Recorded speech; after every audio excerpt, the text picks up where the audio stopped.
Guess what arrived? I was about to do my makeup before filming this, pero baka hindi ko pa siya ma-film pag inuna ko yung kaartehan ko. Okay, first of all, meron ako ng DJI Osmo Pocket. Ito yung pinang-vlog ko. Sadly, walang na-upload yan siya. Nag-vlog lang pero walang na-upload. I mean, yeah, the TikTok vlogs, nakakapag-upload ako using this one. And maraming nagtatanong kung anong gamit ko. Ito lang yon. Pag medyo high quality yung video, ito lang yun. And this served me well. I bought this around mid-year ng 2024 and buhay na buhay pa siya. Walang damage. And alive na alive pa siya. So dahil nga, this served me well, ay mag-upgrade na tayo. Kailangan mo na magpahinga, sis. Actually, hindi siya magpapahinga dahil ibibigay ko to sa stepdaughter ko. Kasi pinramis ko, bibili ko siya ng Osmo Pocket 3 nung nakasale. Eh, hindi ko matimingan na nakasale. Eh, sige. Dahil naglabas naman ng Osmo Pocket 4, sa'yo na to, be. So, sa mga magtatanong kung bebenta ko ba tong Osmo Pocket 3 ko, hindi po. May ibang makikinabang sa kanya. Share ko na rin saglit yung setup ko kasi ang dami rin nagtatanong sa akin ito sa PM. Well, ang dami, mga dalawa lang naman yun. Pero, yan siya, yung magnetic lang na ganito. And then, meron lang ako ng case, yung may parang velvet sa loob, para hindi magasgas yung gimbal. And then, dahil nga magnetic tong case, nandito lang yung wide lens. That's pretty much it. Sobrang na-ROI ko to. I mean, sumaya naman ako habang nag-vlog ako kahit di ko na-edit at di ko na-upload. Pero, sumaya naman yung puso ko habang nag-vlog. So, medyo na-ROI ko naman siya. Ang hassle lang nung sa setup ko is, syempre, di ba, naka-bag, tapos magta-travel, tapos, syempre, ang hassle nung kukunin mo ulit sa loob, hindi ko kaya yung hawak ko lang siya magdamag, kasi natatakot ako na masira ko yung gimbal niya. So, kailangan ko pa tong ibalik sa case, then lagay sa bag, tapos pag gagamitin, kunin na naman yung case, then gagamitin na naman.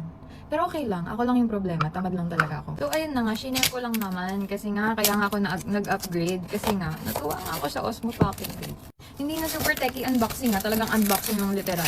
Tapos kung ano lang yung makat ko. Hinahanap na ako ng anak ko, guys. Alam niyo, feeling ko ang dami niyang laman. Kasi yung before, parang konti lang yung creator combo. Pero ngayon, may lights, may kinemero. Tignan niyo na lang dyan sa yellow basket. Charot. This is the pouch. Parang same as before. Same as before. Joke, dati may DJI ata dito na print. May another pouch na lalagyan.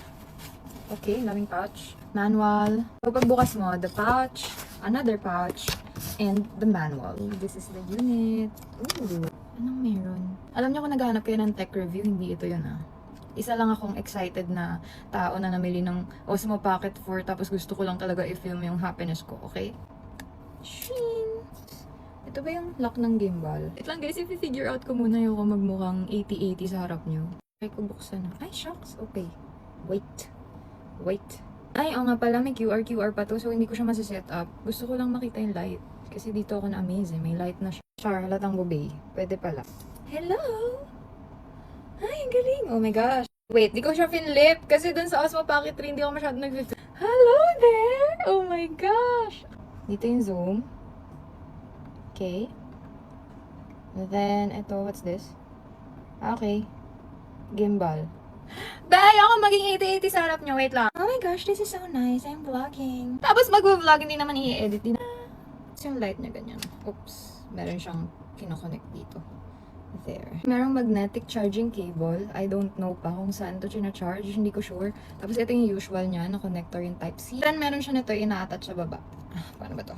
Yeah, right. And then the tripod. I have here the mic, yung dalawang windscreen, tapos yung clip ng mic, and then yung magnet also para sa mic. Parang malaki yung mic dun sa Osmo Pocket 3. Ngayon, ang liit niya na. Of course, the wide lens. Lastly, itong wrist strap.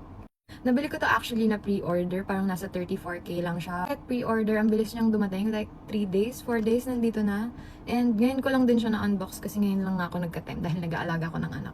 Actually, in-unbox ko to kasi darating na yung pagbibigyan ko ng Osmo Pocket 3 para din mabigay ko na sa kanya. But yeah, I'm so happy! Importante bang output? Oo, pero importante rin ba na masaya ako habang nag-vlog? Oo. Oops, I forgot to say na ito na lang yung included sa Osmo Pocket 4. Wala na yung parang battery pack niya na malaki. Though, hindi ko naman masyadong nagamit yun kasi ang tagal niya rin malobat. So, buong araw na nag-vlog ako, hindi naman siyang lobat at all.